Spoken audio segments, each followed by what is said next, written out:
ہم نے دیکھا کہ 2004 سے لے کر 2008 تک تو بہت سے مذاکرات ہوئے. پریزیڈنٹ پرویز مشرف کا فارمولا بھی ہم نے ڈسکس کیا 4 پوائنٹ. تو مذاکرات تو ہوتے رہے اور بھارت کا یہ کہنا کہ جی ہمارا ٹوٹ ٹنگ ہے اور ہم نے آزاد جموں اور کشمیر کو واپس لینا ہے، یہ ساری باتیں ویسی ہی ہیں، کیونکہ جب تک کشمیریوں کو ان کا حق خود ارادیت نہیں مل جاتا اس وقت تک یہ مسئلہ حل نہیں ہوتا. دوسرا پہلو اس کا یہ ہے کہ اب پاکستان کو کیا کرنا چاہیے.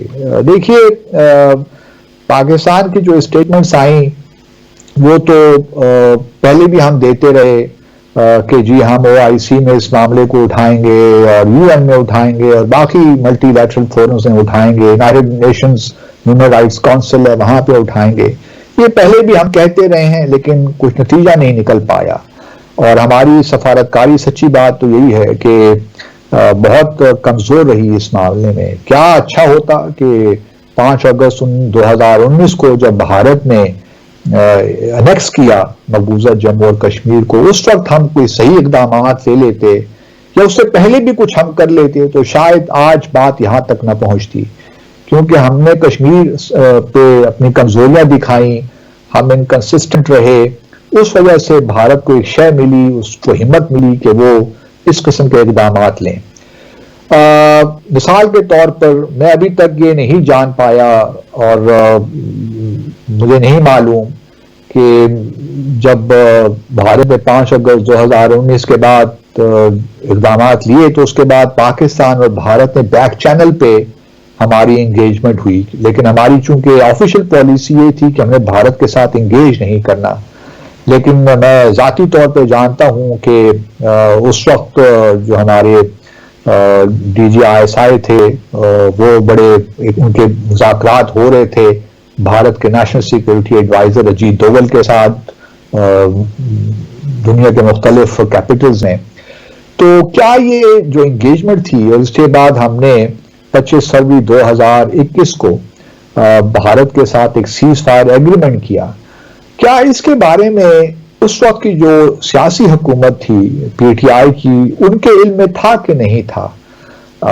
یہ بڑا امپورٹنٹ سوال ہے، کیونکہ اگر یہ اس وقت کے جو آرمی چیف تھے جنرل قمر باجوہ صرف ان کو ہی معلوم تھا اور وہ یہ سب کام کر رہے تھے تو اس سے ہماری کشمیر ڈپلومیسی کو بہت نقصان پہنچا. یہ اسی طرح ہوا جس طرح پریزیڈنٹ پرویز مشرف نے اپنے دور حکومت میں 4 پوائنٹ فارمولا پیش کیا تھا. تو یہ وہ ایک لحاظ سے اختلافات ہیں جو ہماری پالیسی میں بار بار آتے ہیں اور جس سے ہماری سفارتکاری کو نقصان پہنچتا ہے. اب سوال یہ پیدا ہوتا ہے کہ اب ہم نے کہا کہ جی ہم اس کو OIC میں اٹھائیں گے اور دوسرے ملٹی لیٹرل فورم اٹھا لیں گے تو کیا فرق پڑ جائے گا؟ پہلے بھی آپ نے یہی کہا تھا اگر آپ 5 اگست 2019 کو کچھ نہیں کر سکے، نہ ہم OIC کا کوئی اسپیشل اجلاس بلا سکے، نہ تو یونائیٹڈ نیشن سیکورٹی کونسل کوئی میٹنگ ہم کروا سکے اس معاملے پہ، تو اب ہم کیا کر لیں گے؟ کیونکہ اگر آپ سچی پوچھئے تو 2019 کے بعد سپریم کورٹ کی وجہ سے کوئی حالات تبدیل تو نہیں ہوئے. پارلیمنٹ نے تو جو آئینی ترامیم کرنی تھی وہ کر لیں. ابھی تو سپریم کورٹ نے صرف ان پہ مہر لگا دی ہے کہ جی ہاں ٹھیک کیا تھا، تو اس سے کچھ زمینی حقائق تو نہیں بدل گئے. سوال یہ بھی پیدا ہوتا ہے کہ 2019 کے بعد سے اب تک ہم نے کیا کیا. اگر آپ میری رائے جاننا چاہتے ہیں تو صرف یہی کیا، اسٹیٹمنٹس دی، بڑے بلند دعوے کیے، بڑی باتیں کی، لیکن نتیجہ مجھے نہیں لگتا کہ کچھ نتیجہ خاص طور پہ نکلا ہے. اور اب ہمیں یہ بات بھی سامنے رکھنی چاہیے کہ جو اس وقت فلسطین میں ہو رہا ہے، اسرائیل جو کر رہا ہے غزہ میں، اور عرب دنیا کا بھی ہم ری ایکشن دیکھ رہے ہیں. عرب دنیا نے اس طرح ری ایکٹ نہیں کیا جو ہماری توقعات تھیں. کجا کہ یہ ہوتا کہ جن عرب ممالک نے چین کے ساتھ سفارتی تعلقات قائم رکھے تھے ان کو توڑ دیتے، کمرشل تعلقات وہ توڑ دیتے، یا اور بھی جو جس قسم کے تعلقات ہیں ان کو توڑتے. ہمیں وہ بھی نظر نہیں آیا ان کی جانب سے. اگر فلسطین کے معاملے میں عرب دنیا یا مسلمان دنیا خاموش ہے، ٹھیک ہے، پچھلے دنوں یونائٹڈ نیشن جنرل اسمبلی میں ایک قرارداد اور پاس ہو گئی، 153 ووٹ ملے، اس کی مورل اتھارٹی تو ضرور ہے، لیکن آن گراؤنڈ کیا اس کا جو ہے عرب دنیا نے کیا یکجا ہو کر یا مسلمان دنیا نے ایک ساتھ کھڑے ہو کر فلسطین کے خلاف، اسرائیل کے خلاف کوئی ایسے اقدامات لیے جس پہ اسرائیل بھی پریشر پڑتا؟ ایسا ہمیں نظر نہیں آیا۔ تو میں کشمیر پہ کس طرح ہمیں اس طرح سپورٹ مل سکتی ہے جس کی ہم باتیں کرتے ہیں؟ ہمیں اس وقت تک کشمیر پہ سپورٹ نہیں ملے گی جب تک ہماری اپنی پالیسیز میں کنسسٹنسی نہیں آئے گی، جب ہم یکسو ہو کر اور ایک کلیئر آبجیکٹوز کے ساتھ اس معاملے کو پرسو نہیں کریں گے۔ اور تیسری بات جو میں اس ضمن میں کرنا چاہتا ہوں اور بڑی اہم ہے کہ کشمیری خود کیا چاہتے ہیں؟ کیا کشمیری بھی اس بارے میں متحد ہیں اپنے کاز کے لیے؟ نے ایکسپٹ کر لیا ہے؟ اب یہ ایک بہت بڑا سوال ہے، کیونکہ اس وقت جو حریت کی لیڈرشپ ہے وہ تو پابند سلاسل ہے، ان کو تو کوئی پولیٹیکل ایکٹیویٹی کرنے کی اجازت نہیں ہے۔ جہاں تک گپکر الائنس کے لوگ ہیں جس میں پی ڈی پی ہے، محبوبہ مفتی، عمر عبداللہ ہیں، نیشنل کانفرنس وغیرہ، یہ تو بھارت کے آئین کو تسلیم کرتے رہے ہیں، انہوں نے تو ہمیشہ بھارت کے ساتھ الحاق کی بات کی ہے، تو کیا ہم ان پہ کاؤنٹ کر سکتے ہیں؟ تو یہ تمام وہ باتیں ہیں کہ کشمیریوں کو بھی یہ سوچنا ہے کہ انہوں نے اپنے آپ کو کس طرح آرگنائز کرنا ہے یا ری آرگنائز کرنا ہے اپنی جد و جہد کو۔ اگر کشمیری ہاتھ پہ ہاتھ پہ رکھ کے بیٹھ جائیں گے اور صرف پاکستان پہ تکیہ کریں گے تو اس طرح تو آزادی کی تحریکیں کامیاب نہیں ہوتی۔ میرے اپنے خیال میں وقت آ گیا کہ کشمیری بھی ذرا سوچیں مل بیٹھ کے، چاہے وہ آزاد جموں اور کشمیر میں ہوں، گلگت بلتستان کے لوگ ہوں یا مقبوضہ جموں اور کشمیر کے ہوں، ان کو ایک لائحہ عمل تیار کرنا چاہیے کہ ہم نے اب بھارت پہ کس طرح پریشر بلڈ کرنا ہے۔ ساری گیم تو پریشر بلڈ کرنے کی ہے، اور بھارت پہ اس وقت کوئی پریشر مجھے نظر نہیں آ رہا کہ بھارت پہ کوئی پریشر ہو کہ وہ ہمارے ساتھ جو ہے کشمیریوں کے ساتھ ہی فار دیٹ میٹر مل کر اس معاملے کو حل کرے۔ تو یہ ایک بہت بڑا ایشو ہے جو کہ صرف باتوں سے اور اسٹیٹمنٹ سے نہیں ہوتا۔ میں اکثر یہی کہتا ہوں کہ جو اقدامات پاکستان یا آزاد جموں اور کشمیر کے لوگ خود لے سکتے ہیں، خدا را وہ تو کام کر لیجئے۔ میں آج پھر اس ڈی سائفر کے پلیٹ فارم کے ذریعے 2-3 باتیں کرنا چاہتا ہوں۔ ایک تو یہ ہے کہ آزاد جموں، پہلے تو پاکستان حکومت کو تھوڑا سا جو گیم ہے اس کو اٹھانا چاہیے۔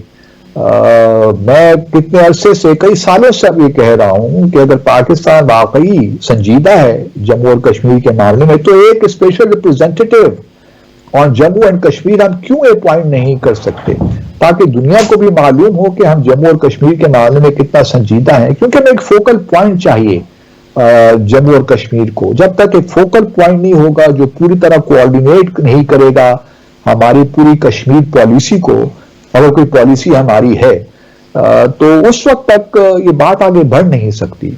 دوسرا، میں پہلے بھی کئی بار یہ تجویز پیش کر چکا ہوں کہ جو ہمارا عبوری آئین ہے آزاد جموں اور کشمیر کا 1974 کا، اس میں آرٹیکل 2 کو تھوڑا سا امینڈ کرنے کی ضرورت ہے، تاکہ اس میں ہم جو آزاد جموں اور کشمیر کی جورسڈکشن ہے اس کو بڑھا کر ہم مقبوضہ جموں اور کشمیر تک لے جائیں۔ یہ بڑی اہم بات ہے۔ اگر کشمیری خود نہیں کر رہے تو آپ دیکھ سکتے ہیں کہ ہم آگے کس طرح بڑھیں۔ اور پھر کس نے آزاد جموں اور کشمیر کی حکومت کو روکا ہے کہ وہ جو ان کا آرٹیکل 11 ہے 1974 ایکٹ کا یا انٹرم کانسٹیٹیوشن کا، کہ وہ ایک پلیبسسٹ ایڈوائزر اپوائنٹ کریں؟ ٹھیک ہے، پاکستان کے ساتھ کنسلٹیشن کے بعد یہ ہو سکے گا، لیکن سوال یہ پیدا ہوتا ہے کہ یہ کیوں نہیں ہو رہا؟ اس قسم کے اقدامات سے معاملات کو آگے بڑھانا ہے۔ ایک آخری بات یہ کرنا چاہتا ہوں کہ یہ کوئی معنی نہیں رکھتا کہ آرٹیکل 370 کو وائلیٹ کیا۔ اصل جو ایشو ہے وہ آرٹیکل 35A کا جانا ہے۔ اس سے بھارت پوری جو ڈیموگرافی ہے مقبوضہ جموں اور کشمیر کی، اس کو تبدیل کرنے چاہ رہا ہے۔ ہمارے لیے بیسک کنسرن یہ ہونا چاہیے کہ جو مقبوضہ جموں اور کشمیر اس وقت مسلم اکثریت علاقہ ہے، وہاں پہ ہندو اکثریت قائم کرنے جا رہے ہیں، اور اگر یہ اگلے 5-10 سال میں ہو گیا تو آپ اندازہ کر سکتے ہیں کہ مقبوضہ جموں اور کشمیر کی کیا حیثیت رہ جائے گی۔ ہماری اصل کنسرن یہ ہونا چاہیے، اور یہ کنسرن اگر ہمارا ہے تو ہماری کشمیر پالیسی کیا ہوگی یا کیا ہونی چاہیے، کس طرح ہم نے کشمیر ڈپلومیسی کو آگے لے کر جانا ہے، اس پہ بات ہونی چاہیے۔ افسوس ہے کہ اس پہ کوئی بات نہیں کر رہا، اور باقی اسٹیٹمنٹس تو ہم اسٹیٹمنٹس دینے میں ہم بہت ماہر ہیں الحمدللہ، اس کی کوئی کمی نہیں ہے۔ تو ناظرین، یہ مختصر سا وقفہ لیتے ہیں اور واپس آ کر بات کرتے ہیں جنرل عاصم منیر اور امریکہ کا اس پہ ہمارے ساتھ رہی۔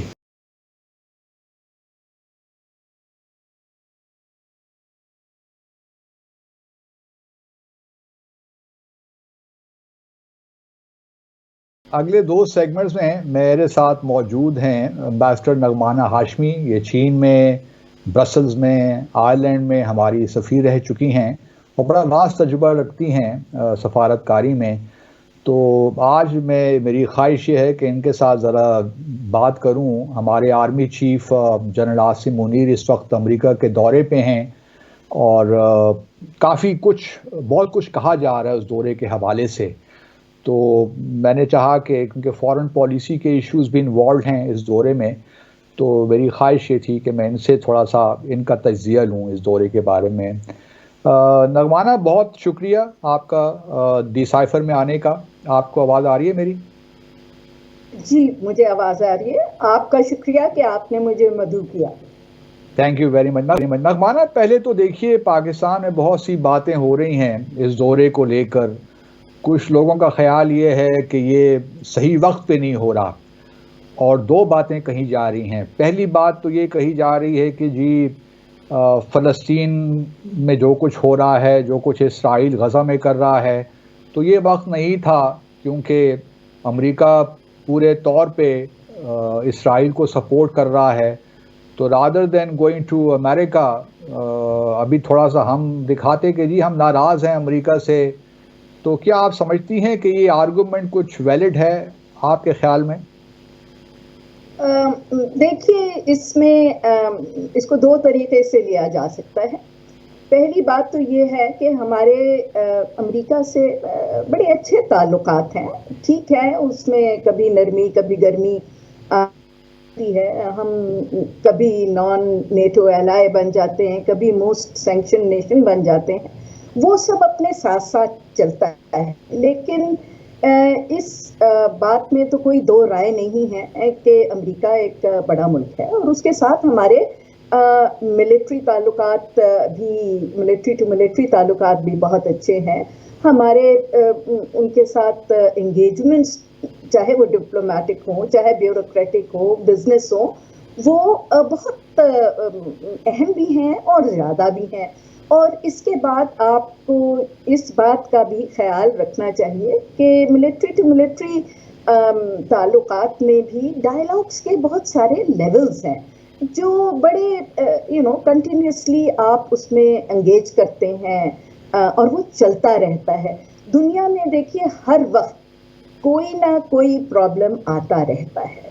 یہ فلسطین کا پرابلم بہت بڑا پرابلم ہے، میں بالکل آپ سے اتفاق کرتی ہوں کہ ہم سب کے جو اس وقت سوچ ہے اور دل و دماغ فلسطین کی طرف ہی، غزہ ہی کی طرف رہتے ہیں۔ لیکن دیکھیے یہ بھی تو ہے کہ جب ہمارے آرمی چیف جائیں گے وہاں، ان کی سینئر لیول پہ ملاقاتیں ہوں گی، تو بہت ساری باتیں جو اخبارات میں ہم نہیں کہہ سکتے، جو لوگوں کے سامنے نہیں کہہ سکتے، جو ہمارے فلسطین کے بارے میں، غزہ کے بارے میں، اسرائیل کے بارے میں تحفظات ہے، جو ہم چاہتے ہیں کہ کس طرح سے اس میں تبدیلی لائی جائے، یا یہ کہ اس کے آگے کیا اثرات ہو سکتے ہیں، تو وہ آمنے سامنے بیٹھ کے بہت ساری باتیں ڈسکس ہوتی ہیں۔ کیونکہ اگر یہ سوچ لیا جائے کہ کوئی 2 ممالک صرف ایک دوسرے کے ہاں اس لیے وزٹ نہیں کریں گے کہ کچھ دنیا میں ایسا ہو رہا ہے جو ہمیں پسند نہیں ہے اور جس میں وہ سپورٹ کر رہے ہیں، ہم اگینسٹ ہیں، تو وہ تو دیکھیں دنیا میں ہر وقت کچھ نہ کچھ ہوتا رہے گا۔ تو بعض اوقات اس کو پازیٹیولی لینا چاہیے، کیونکہ یہ ایک بڑا امپورٹنٹ موقع ہوتا ہے کہ آپ اپنے ریزرویشنز بھی, اپنے کنسرنز بھی بہت اوپن طریقے سے بتا سکتے ہیں, ڈسکس کر سکتے ہیں. تو آئی تھنک یہ مفروضوں پہ اور بعض اوقات یس لوگ بہت انٹیلیجنٹ باتیں بھی کرتے ہیں, لیکن یہ پاپولزم والی باتوں پہ جانا نہیں چاہیے.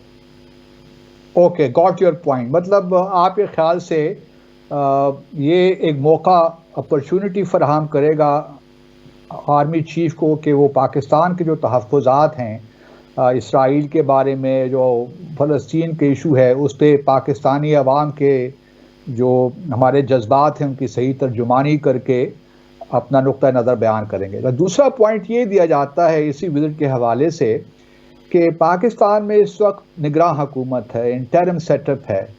کیا یہ بہتر نہ ہوتا کہ ہمارے آرمی چیف انتخابات پاکستان میں ہو جاتے, نئی حکومت آ جاتی, تب یہ وزٹ کرتے, تاکہ ایک پولیٹیکل سپورٹ بھی آرمی چیف کو ملتی اس وزٹ کے دوران. اب چونکہ نگران سیٹ اپ ہے تو یوں لگتا ہے کہ امریکہ ہمارے گھر کے اندر جو کچھ ہو رہا ہے اس کی مداخلت کے بھی لوگ کچھ باتیں کر رہے ہیں کہ الیکشن کے حوالے سے بھی وہاں بات چیت ہوگی. تو اس کانٹیکسٹ میں کس طرح دیکھ رہی ہیں آپ آرمی چیف کے وزٹ کو؟ دیکھیں, مجھے تو یہ تھوڑا سا آؤٹ آف کانٹیکسٹ لگتا ہے فرینکلی اسپیکنگ. وہ اس لیے کہ ابھی آپ کے پرائم منسٹر بھی یو ایس ہو کے آئے ہیں, ٹھیک ہے, وہ یو این کی نیشنل جنرل اسمبلی میں گئے تھے, لیکن وہ ہو کے آئے ہیں. دوسرا, جیسے میں نے پہلے عرض کی, یہ ملٹری ٹو ملٹری تعلقات کے اور میٹنگز کے جو اسکیڈول ہیں وہ پولیٹیکل گورنمنٹس کے آنے جانے سے تو اس پہ کوئی اثر نہیں پڑتا. ایک طرف ہماری قوم کہتی ہے کہ جی بالکل ملٹری کو تو کسی چیز میں دخل ہی نہیں دینا چاہیے, بالکل اٹھا کے انہیں الگ رکھ دیں. دوسری طرف کہہ رہے ہیں کہ جی نئی حکومت آتی تو پھر جاتے.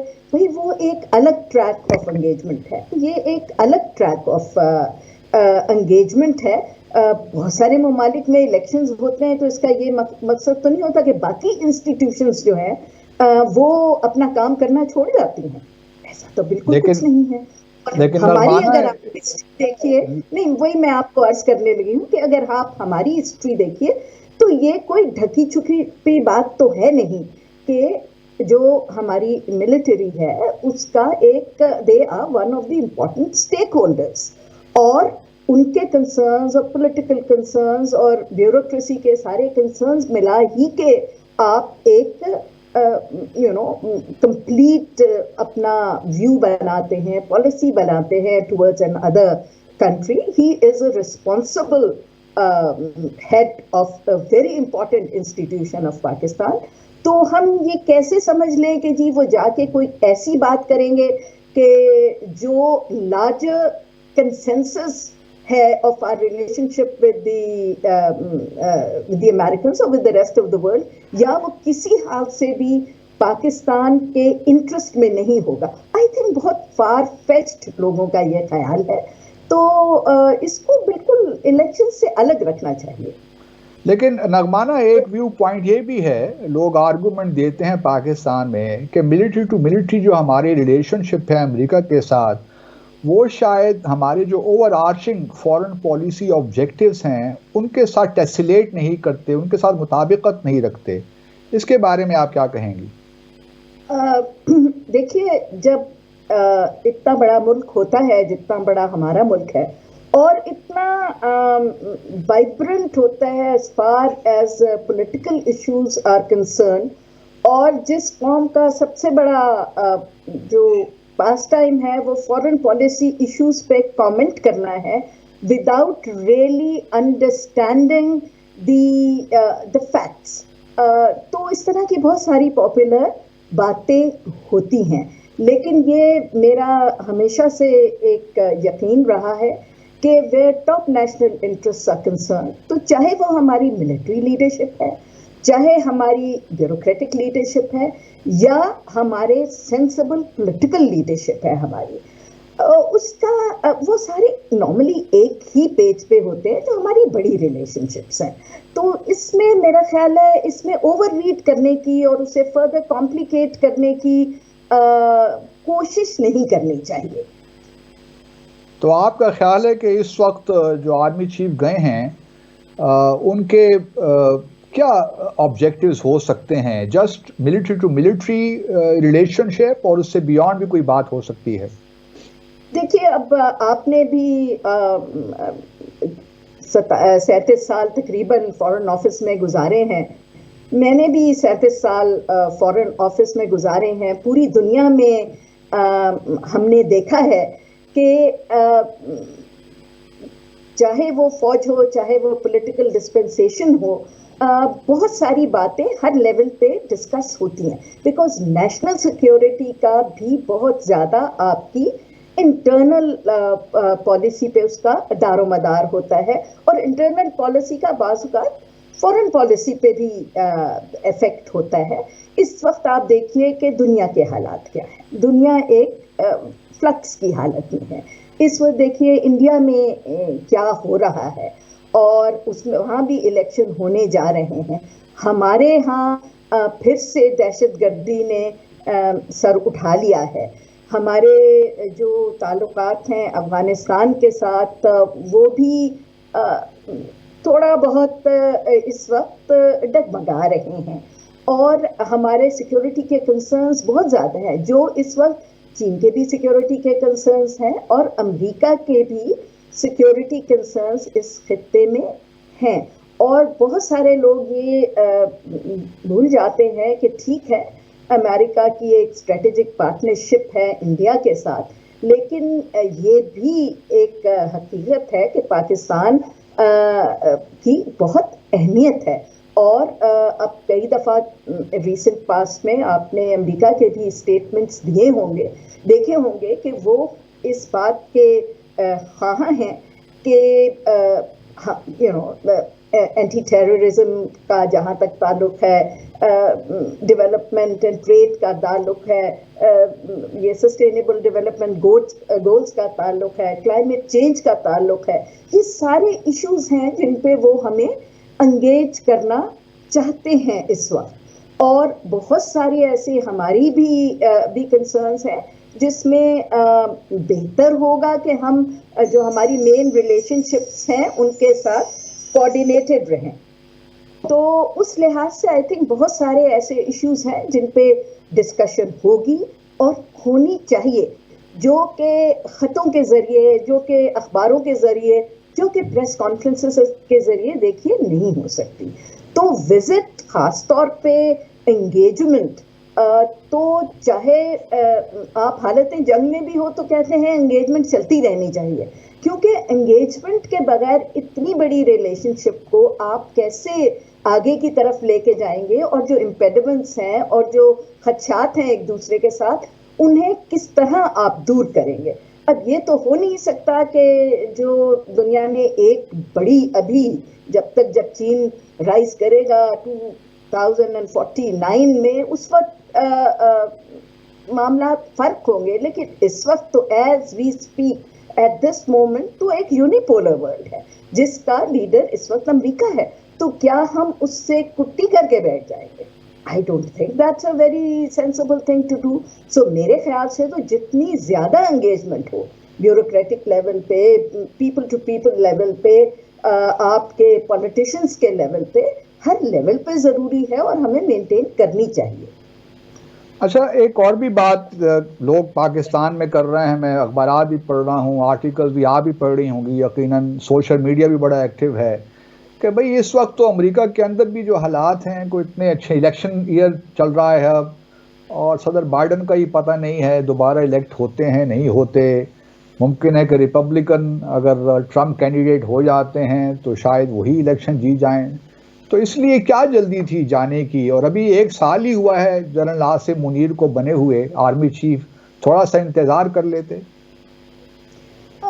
دیکھیے Basit, I don't know general آدمی کس طرح سوچتا ہے. یقیناً ان کی چیزوں کو دیکھنے کا جو ایک آئینہ ہے وہ آپ جیسے ہم جیسے ڈپلومیٹس کی نسبت فرق ہے، ان کا ایک فرق پرسیپشن ہوتا ہے، ہمارا ایک فرق پرسیپشن ہوتا ہے. آپ نے بھی دنیا میں دیکھا ہے کہ مطلب چینج آف گورنمنٹس، خاص طور پہ امریکہ میں آپ دیکھ لیں، چینج آف گورنمنٹ میں کیا ان کا بیسک لانگ ٹرم آبجیکٹو اور اسٹریٹجی چینج ہو جائے گی؟ تھوڑے بہت ٹیکٹکس چینج ہوتے ہیں، کسی چیز پہ زیادہ اسٹریس آ جاتا ہے، کسی چیز پہ کم آ جاتا ہے، لیکن اس طرح 4 سال میں جو پولیٹیکل گورنمنٹس چینج ہوتی ہیں تو اس سے ایک دم سے 360 ڈگریز کی تو لانگ ٹرم پلانز اور اسٹریٹجی میں اور نیشنل انٹرسٹ میں چینج نہیں آتے. آپ پاکستان کی ہی مثال لے لیے. اچھا نغمانہ، مجھے یہاں ایک بریک کا کہا جا رہا ہے، ناظرین ایک لیتے ہیں اور واپس آ کر پوچھیں گے امبیسڈر ہاشمی سے کہ افغانستان اور چین اس دورے کو کس طرح دیکھ رہے ہیں. ہمارے ساتھ رہیے. ویلکم بیک ناظرین. اچھا امبیسڈر ہاشمی، یہ بتائیے مجھے آپ کہ پچھلے دنوں پاکستان میں ڈیرہ اسماعیل خان میں دہشت گردی کا ایک اور بڑا واقعہ ہوا جس میں ہمارے 3 فوجی جوان شہید ہوئے.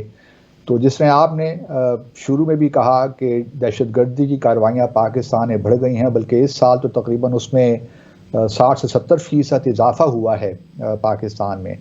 اور ہم نے یہاں جو ناظم الامور ہیں انٹرم گورنمنٹ کے اسلام آباد میں، ان کو دفتر خارجہ بھی طلب کیا اور کہا کہ جس آرگنائزیشن سو کال تحریک جہاد پاکستان نے یہ رسپانسبلٹی قبول کی ہے جو کہ تحریک طالبان پاکستان کا حصہ ہیں.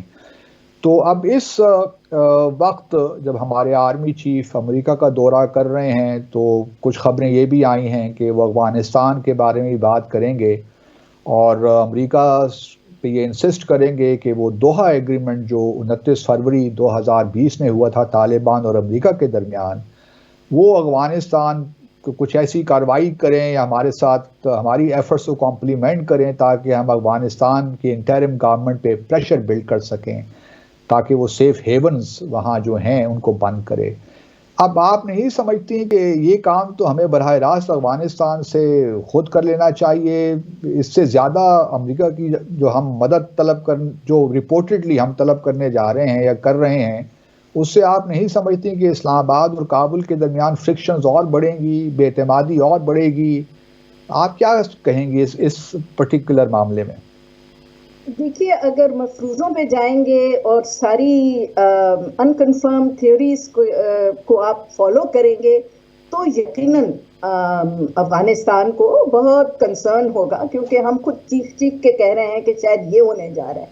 تو وزٹ کو ہولے نہیں دیجیے، پھر دیکھتے ہیں کیا آؤٹ کم ہے. لیکن اس بات میں تو کوئی شک نہیں ہے کہ جب بھی امریکہ اور پاکستان کے، چاہے وہ ملٹری کے ہوں، چاہے گورنمنٹ کے ہوں یا بیوروکریٹس ہوں، تو افغانستان کی بات نہیں ہوگی، بالکل ہوگی. چاہے وہ آپ کی سوشو اکنامک ڈیولپمنٹ کی بات ہے، چاہے آپ کے سی پیک کی بات ہے، چاہے آپ کے ٹریڈ اینڈ ڈیولپمنٹ اور کنیکٹیوٹی کی بات ہے، تو افغانستان کا تذکرہ تو آئے گا. اور جیسے میں نے پہلے عرض کی، کیونکہ یہ جو ٹیررزم ہے جو افغانستان سے اس وقت ایمینیٹ ہو رہا ہے، اس پہ صرف ہمیں کنسرن نہیں ہے، اس پہ امریکہ کو بھی کنسرن ہے، اس پہ چین کو بھی کنسرن ہے، اس میں شاید خطے کے باقی ممالک کو بھی کنسرن ہو. آپ نے بالکل ٹھیک کہا کہ ہمیں اپنے معاملات جو ہیں وہ طالبان کے ساتھ خود طے کرنے چاہیے. اور آپ نے دیکھا ہوگا کہ پاکستان نے تو بہت دفعہ یہ کہا ہے طالبان کو کہ جی ہمیں مل کے بیٹھ کے ان معاملات کو حل کرنا چاہیے، اور انہیں ہم نے لسٹیں بھی فراہم کی ہیں کہ یہ لوگ ہیں، ان سے ہم نے پروٹیسٹ بھی کیا ہے. لیکن ہم دیکھ رہے ہیں کہ اس میں کمی نہیں آ رہی بلکہ اضافہ ہو رہا ہے. خاص طور پہ یہ ابھی ریسنٹ ڈیز میں میں اس کو لنک نہیں کر رہی، لیکن جو افغان انلیگل امیگرینٹس کو ہم نے واپس بھیجا ہے، اس پہ بھی ایک بہت بڑا پالیٹکس جو ہے وہ کھیلا جا رہا ہے. حالانکہ ہر ملک جو ہے وہ اپنے ہاں جو غیر قانونی طور پہ رہائش پذیر ہوتے ہیں لوگ، آپ نے بھی یورپ میں سرو کیا ہے، امریکہ نے میں سرو کیا ہے. آپ کو پتہ ہے کہ کوئی بھی ملک برداشت نہیں کرتا کہ اللیگل امیگرینٹس وہاں رہتے چلے جائیں بغیر کسی ڈاکیومنٹس کے. تو اس کو بھی پولیٹیسائز کیا جا رہا ہے جو کہ ایک ایڈمنسٹریٹو چیز ہے اور ہماری سیکیورٹی کے لیے بہت امپورٹنٹ ہے. تو آپ نے یقیناً بہت اچھی بات کی ہے کہ ہمیں ڈائریکٹلی ان سے بات کرنی چاہیے اور ہم کر بھی رہے ہیں. لیکن یہ بھی ہم نہیں بھول سکتے کہ افغانستان میں چاہے وہ طالبان ہوں چاہے اس سے پہلی گورنمنٹس 40 سال سے پچھلے امریکہ کا ایک بہت اثر و رسوخ مداخلت اور چیزیں چل رہی ہیں. تو وہ ایک امپورٹنٹ پارٹ ہے اس کیلکولیشن کا. میرے حساب سے تو چین بھی ایک امپورٹنٹ پارٹ ہے اس سارے ڈائلیمے کا. تو ہمیں بات تو کرنی پڑے گی تمام لوگوں سے, وہ چاہے امریکہ ہو, چین ہو, افغانستان ہو یا باقی ہمارے ریجنل پارٹنرز ہوں. ایک تھیری یہ بھی ہے نا نغمانہ کہ امریکہ تو چاہتا ہی نہیں کہ پاکستان اسٹیبلائز ہو یا یہ خطہ کسی طور اسٹیبلائز ہو. یہاں پہ امریکہ کے خدشات ہیں اگینسٹ سی پیک, تو اس کے تو مفاد میں یہی ہے کہ افغانستان بھی انسٹیبل رہے, پاکستان بھی انسٹیبل رہے. اس تھیری کو آپ کتنا میرٹ دیتی ہیں, کریڈٹ دیتی ہیں, سبسکرائب کرتی ہیں فار دیٹ میٹر؟ میں تو خیر اس تھیوری کو سبسکرائب نہیں کرتی, کیونکہ دیکھیے اتنی سمپل چیزیں نہیں ہوتی. پاکستان آج ڈی اسٹیبلائز ہو جاتا ہے, ہم ایک نیوکلیئر پاور ہیں, ٹھیک ہے.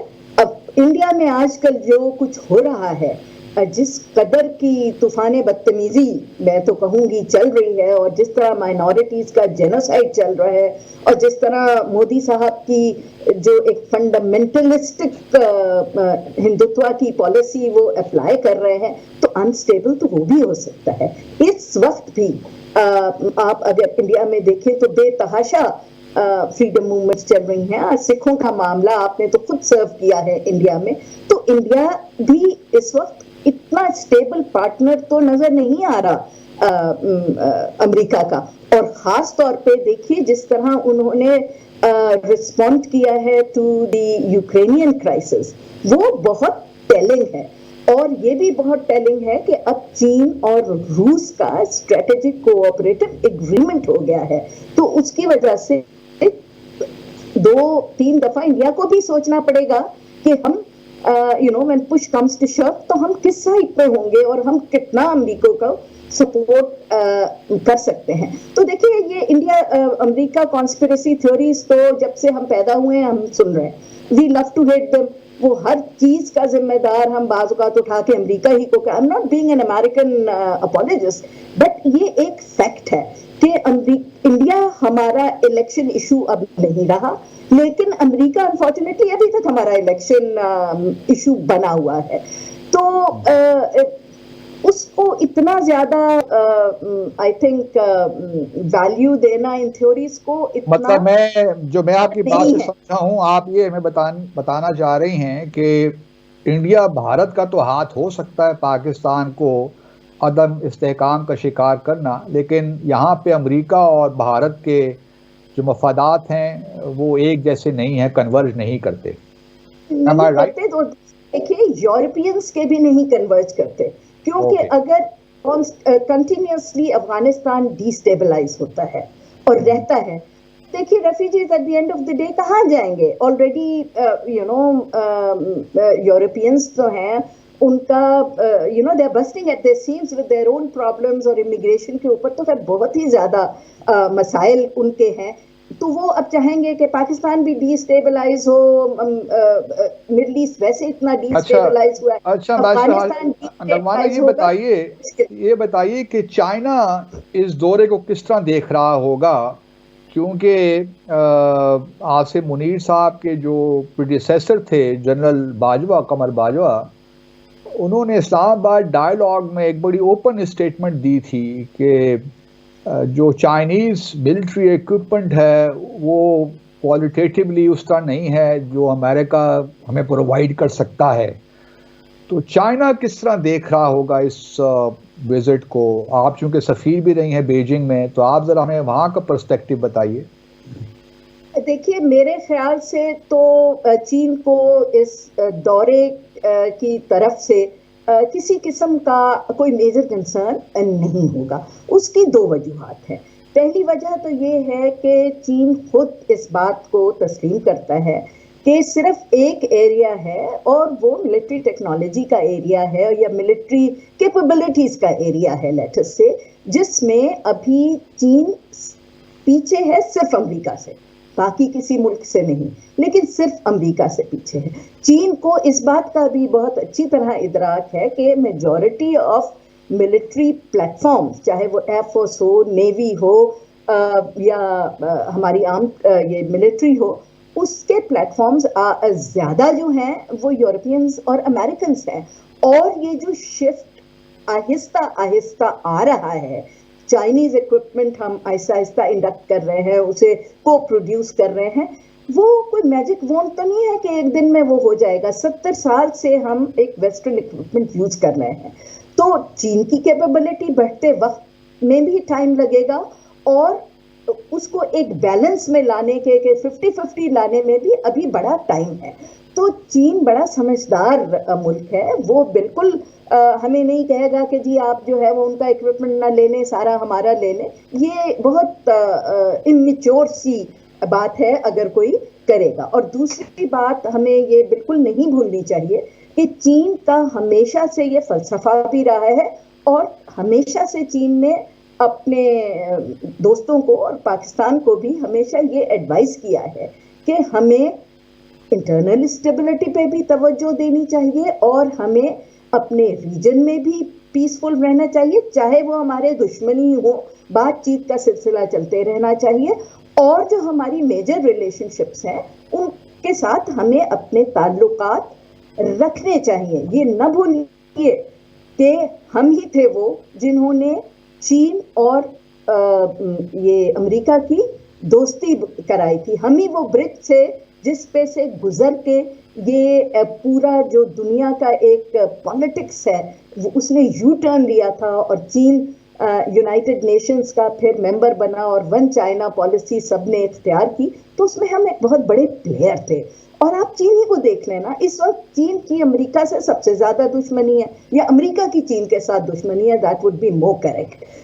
لیکن کیا انہوں نے تعلقات توڑ دیے؟ ابھی امریکہ ہو کے آئے ہیں شی جنگ پہ, تو وہ کیوں اس کو لاجیکلی اگر آپ سوچیں تو آئی ڈونٹ تھنک کہ ان کو کوئی کنسرن ہوگا, بلکہ ان کے لیے تو یہ I think it would be a matter of satisfaction کہ ہمارے باقی جو ریلیشن شپس ہیں وہ اب ساتھ ساتھ امپورٹنٹ ریلیشن شپس ہیں وہ چلیں, بیکاز نہ چین کو اس بات میں انٹرسٹ ہے کہ یہاں وار ہو.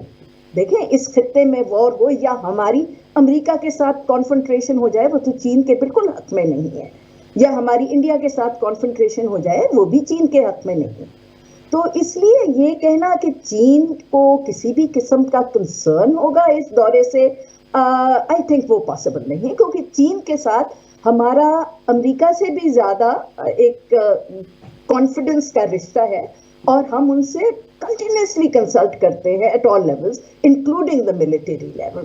سو آئی تھنک یہ وہ لوگ جنہیں ان بہت ساری ڈیٹیلز کا شاید نہیں پتا ہوتا جو بیہائنڈ دا سینس چل رہی ہوتی ہے, اور ڈپلومسی میں آپ کو پتا ہے 90% چیزیں تو in any case behind the sense چل رہی ہوتی ہے. تو میرا خیال ہے اس پہ ہمیں اتنا فکر مند چین کی طرف سے نہیں ہونا چاہیے. چلیے آپ کا پوائنٹ بڑا واضح طور پہ آ گیا.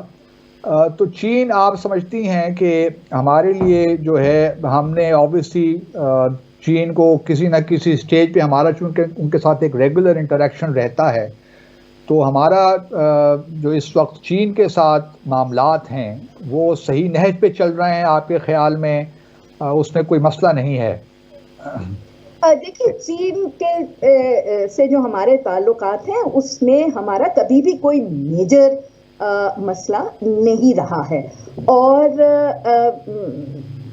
یہ ہوتا ہے بعض اوقات کہ بہت ساری باتیں ہم اوپنلی نہیں کہتے, بائیلیٹرل میٹنگز میں آپ ایک دوسرے سے بات کرتے ہیں کہتے ہیں, لیکن it is a relation ship of complete confidence and trust.